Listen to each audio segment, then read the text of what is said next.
반갑습니다. 송주준입니다. 윤석열 대통령의 탄핵 정국을 맞이하게 되면서 많은 분들이 걱정을 했었죠. 야, 보수 대통령이 이렇게 두 번째 또 탄핵을 당하게 된다면 대한민국이 어떻게 되겠냐. 정말로 진짜 이 땅의 보수 진영 자체가 사라지는 거 아니냐. 이런 걱정을 하셨을 겁니다. 그런데 시간이 가면 갈수록 예상치 못했던 그런 모습이 드러나는 것 같아요. 아무래도 이재명과 민주당 저것들은 지금 찢재명을 대통령 만들겠다라는 생각에 너무 이제 몰입해 있다 보니까 이 과몰입하다 보니까 오바하고 있지 않습니까? 글자 그대로 오바죠, 그렇죠? 공수처가 내란죄에 대한 수사가 불가능함에도 불구하고 수사를 진행을 한다든지 그리고 또 영장 자체의 불법성 이런 것까지도 감내를 하면서 대통령에 대해 가지고 체포영장이나 그리고 또 압수수색 영장을 발부를 한다든지 특히나 이제 그 이 부분 같은 경우는 이번에 이제 그 조선일보 칼럼에서도 지적을 했습니다만 이미 이제 그 탄핵안이 국회에서 통과가 돼 가지고 직무정지가 돼 있는 대통령에 대해 가지고 체포까지 할 필요가 있는가? 저는 이 부분이 특히나 납득이 잘 안 됩니다. 이거는 뭐 계엄에 대해 가지고 반대하시는 분들, 계엄 자체가 잘못됐다라고 생각하시는 분들조차도 아마 그렇게 느끼실 것 같아요. 왜냐면 아니 대통령이 이미 직무가 정지가 돼 가지고 아무것도 할 수가 없는 상태인데 대통령이 무슨 뭐 어떻게 야반 도주를 하겠습니까? 어디에 뭐 도피를 하겠습니까? 말도 안 되잖아요. 그리고 또 증거 인멸을 또 어떻게 하겠습니까? 맨날 지금 관저에 있고 그리고 사실상 이 지금 이제 계엄과 관련된 거는 증언이나 이런 것들이 지금 중심이 되고 있는 상태인데 어떻게 뭐 대통령이 뭘 할 수가 있겠냐고요. 그러다 보니까 현직 대통령에 대해 가지고 무리하게 체포영장을 발부했다라고 하는 지적이 조선일보 칼럼에서도 나오는 겁니다.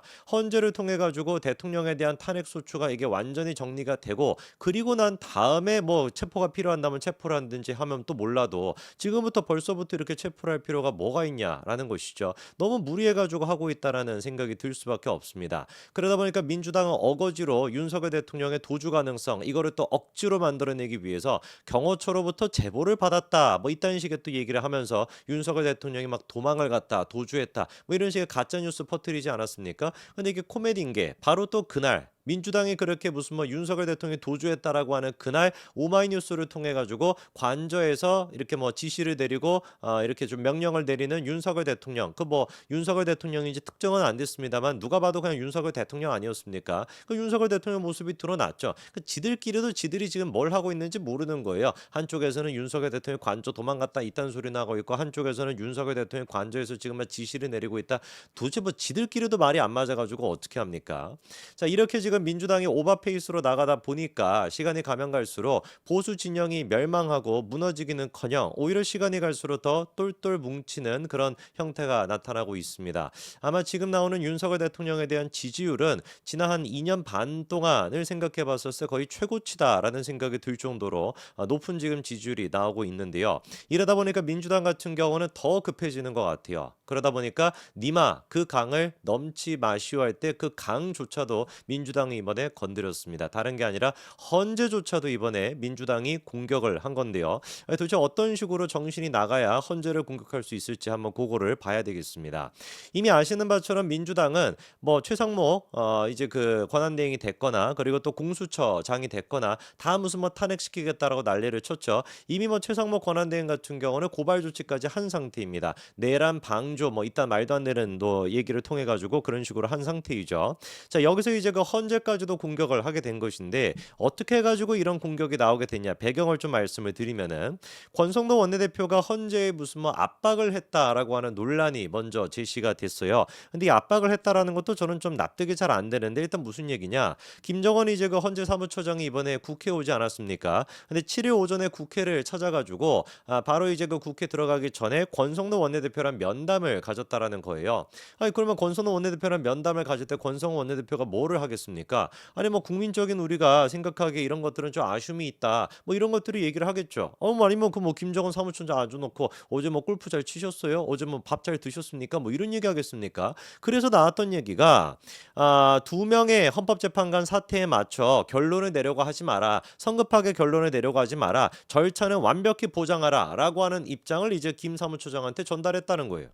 이거 뭐가 잘못된 얘기입니까? 4월 18일 이날 같은 경우는 잘 아시는 것처럼 문영배 지금 이제 헌법재판소장 권한 대행이죠. 그렇죠? 대행과 이민선 재판관 두 사람이 이제 그 임기가 끝나게 됩니다. 그럼 다시 6인 체제가 되게 되잖아요. 지금 이제 8인 체제인데. 그래서 6인 체제가 되다 보면 또다시 무슨 뭐 논란 같은 게 나올 수가 있으니까 헌재가 대통령에 대한 탄핵을 4월 18일 6인 체제가 되는 4월 18일 전에 끝내려고 한다. 이런 지금 국민적인 걱정이 있거든요. 절차와 어떤 그 원칙에 맞춰 가지고 차근차근 가는 것이 아니라 날짜를 미리 픽스해 놓고 이때까지 무조건 내겠다. 이렇게 접근하게 된다면 당연히 절차적인 하자가 발생할 수가 있는 것이고 여당의 원내대표로서 그 정도는 충분히 전달할 수 있는 거 아니에요.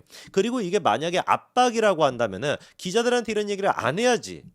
그게 정상인 거 아니겠습니까? 비공개로 만나가지고 비공개에서 무슨 뭐 압박해야지. 그래야지 압박이 되는 것이지. 면담이 끝나자마자 권성동 원내대표가 기자들한테 자기가 직접 밝힌 거란 말이에요. 내가 그런 얘기를 했소이다라고. 이게 도대체 어떻게 압박이 되는 겁니까? 말도 안 되잖아요. 그런데 이런 말도 안 되는 거를 가지고 이제 민주당 쪽에서 헌재를 직접적으로 콕 집어가지고 비판을 했는데 그것도 다른 데가 아니라 어디 나가가지고 비판을 했냐? 김어준의 뉴스공장에 나가가지고 비판한 거예요. 어떤 미친 인간이 김용민이가 그 뚱뚱한 김용민이 말고 그 홀쭉한 김용민이 얍삽하게 생긴 인간 있지 않습니까? 김용민이가 뭐라고 이제 뉴스공장에 나가가지고 얘기를 했냐? 6일 오전에 당시 이제 그 권성도 원내대표가 헌재를 항의하기 위해 가지고 방문한 적이 있었죠, 그렇죠? 그때 당시에도 이제 그 김정은 사무처장을 만났고 6일 오전에 그 자리에서 감사원장, 국무총리, 검사 3명에 대한 탄핵을 빨리 진행하라라고 요구를 하니 헌재가 곧바로 이들의 탄핵 심판 절차를 개시한다는 입장을 발표했다. 이런 식으로 또 가짜 뉴스를 퍼뜨린 거예요. 마치 그러니까 헌재가 이 지금 감사원장과 국무총리랑 검사 3명에 대한 탄핵 심리를 빠르게 우리가 하겠다. 바로 진행하겠다라는 입장이 나온 게 권성동 원내대표의 뭔가 압박과 회유 때문에 그렇게 했다라는 식으로 일방적으로 주장을 한 겁니다. 그리고 또 권성동 원내대표가 항의 방문을 했고 헌재가 그날 바로 화답해 일정을 만들어 사무처장이 일정표를 보고하러 7일에 국회에 온 것이다. 이런 지금 가짜 뉴스를 퍼뜨린 거예요. 명백하게 그러니까 지금 김용민이가 뭐라고 했습니까? 헌재가 권성도 원내대표한테 놀아나고 있다. 그러니까 권성도 원내대표가 항의 방문을 하자마자 그거에 맞춰가지고 그날 바로 화답해서 일정을 만들었다. 이런 식의 가짜 뉴스를 퍼뜨린 겁니다. 사실은 어떻게 됐는지를 들어보니까 최재 감사원장이나 아니면 한덕수 이제 그 권한대행이나 이런 분들에 대한 탄핵의 그 날짜 자체가 8일자 변론 준비 기일로 잡혀 있었는데 그거는 지난달 17일, 12월 17일 그때 이미 고지가 다 끝난 거라는 거예요. 그러니까 이날 맞춰가지고 권성동 원내대표 방문에 맞춰가지고 1월 7일에 처음 발표한 게 아니라 12월 17일에 이미 다 발표가 됐다는 얘기입니다. 무슨 말인지 이해가 되시죠? 한덕수 이제 권한대행 같은 경우도 이미 지난 2일에 1월 2일에 기일 통지가 이미 다 끝났었다라는 것이죠. 뭐 권성동 원내대표가 와가지고 그 일정에 맞춰서 화답하기 위해 가지고 일정을 만들어가지고 했다. 이거는 말도 안 되는 그냥 개떡 같은 소리인 것이고 이미 날짜가 12월 17일 그리고 또 1월 2일에 다 끝났었다라는 겁니다.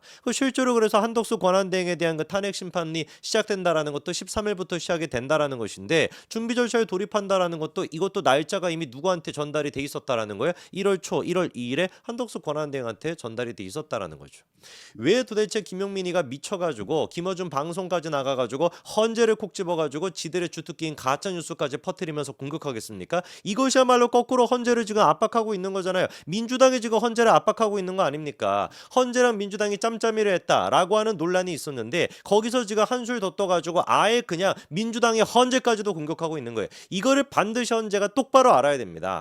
정말로 법과 원칙과 양심에 따라 가지고 헌법재판을 한다라고 한다면 대통령에 대한 탄핵이 이루어졌었을 때 지금 벌써부터 막 여러 가지 사법적인 논란이 불거지고 있지 않습니까? 그런데 만약에 정말 대통령을 4월 18일 전에 빠르게 그런 식으로 절차도 제대로 지키지 않고 탄핵을 시키게 된다면 이재명에 대한 조기 대선이 열려가지고 대통령이 될 텐데 그때는 과연 어떤 일이 생기겠냐? 정말로 그때는 항의 방문하는 수준이 아니라 권성도 원내대표 항의 방문이 아니라 이재명과 찌재명 그 일가들이 어떻게 하겠습니까? 헌재 자체를 없애버리겠죠. 100% 저는 확신합니다. 이재명에 대한 그 사법 리스크 그거를 감추기 위해 가지고 이의 제기 같은 것만 이루어질 때만 헌재가 이제 또 역할을 하게 될 텐데 100% 저는 확신하는 것이 이재명이 대통령이다. 헌재 없애버릴 겁니다. 헌재 없애버리고 대법원만 그냥 놔두고 대법원에다 또 자기 사람 심겠죠, 그렇죠? 뭐 권순인이나 뭐 이런 인간들 막 들어가 있었던 것처럼 뭐 그런 애들 들어가 있었던 거 충분히 그거 하지 않겠습니까? 정말로 헌재가 정신을 지금 똑바로 차려야 됩니다. 헌재를 지킬 수 있고 그리고 대한민국의 법치를 지킬 수 있는 유일한 지금 정당은 국민의힘과 보수 진영인 것이지 저 이재명의 사이비 종교 같은 저 인간들이 헌재를 지킬 수 없습니다. 오히려 저 인간들은 헌재를 파괴하고 그리고 대한민국의 법치를 파괴하게 될 겁니다. 하다가 이제는 헌재를 상대로 김용민이가 가짜 뉴스를 퍼뜨리네요. 기가 찹니다. 여기까지 말씀드리겠습니다. 감사합니다.